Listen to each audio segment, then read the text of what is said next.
खरं म्हणजे हे दुर्दैव आहे। देशभक्त आणि राष्ट्रभक्त या देशाचे प्रधानमंत्री मोदी साहेबांनी या देशाला एक नवा आयाम दिला, नवी उंची दिली आणि बाळासाहेबांचं जे स्वप्न होतं राम मंदिर बांधण्याचं, 370 कलम हटवण्याचं, ते त्यांनी पूर्ण केलं।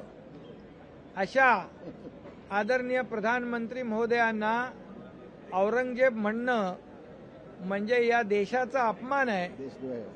हा खरं म्हणजे प्रधानमंत्री महोदयाला औरंगजेबाची तुलना उपमा देणं हा देशद्रोह आहे आणि खऱ्या अर्थाने यांची निंदा करावी तेवढी थोडी आहे। कारण औरंगजेब वृत्ती त्यांनी दाखवली, कारण आपल्याला माहीत आहे त्यांनी भावालाही सोडलं नाही, औरंगजेबाने बापालाही सोडलं नाही, नातेवाईकांनाही सोडलं नाही। तीच वृत्ती औरंगजेबी वृत्ती यांनी दाखवली, या महाराष्ट्राला माहीत आहे आणि म्हणून त्यांच्याकडून दुसरं काय अपेक्षा करणार।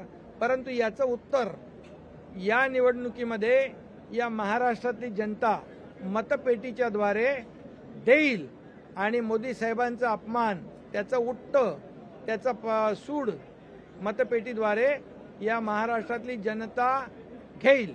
उद्धव ठाकरे यांनी केंद्रीय गृहमंत्री अमित शहा यांच्यावरती टीका करताना म्हटलंय की मणिपूरमध्ये त्यांनी शेपूट घातलेला आहे, त्यावरती काय? खरं म्हणजे देशाचे कणखर आणि धाडसी गृहमंत्री यांनी मोदी साहेबांच्या मार्गदर्शनाखाली 370 कलम हटवलं। जे एक स्वप्न होतं किंवा स्वप्नवत वाटत होतं ते त्यांनी करून दाखवलं आणि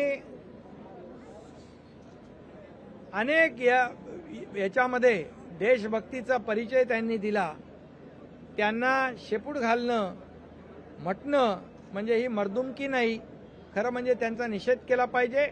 आणि मी हेही म्हणेन की हे फोटोग्राफर त्यांना शेपटी असलेल्या प्राण्यांचे फोटो काढायला आवडत होते, त्यातून त्यांना हे शेपटीची जास्ती त्यांच्या प्रेम आणि हे झालेलं आहे।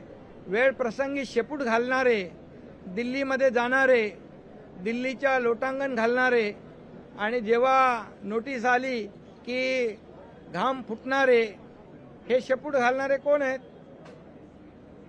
वेळेला शेपूट घालणारे कोण आहेत? आणि खुर्चीसाठी, सत्तेसाठी, मुख्यमंत्री पदासाठी कुणी शेपूट घातलं? सगळं सोडलं, विचार सोडले बाळासाहेबांचे। त्यामुळे मला वाटतं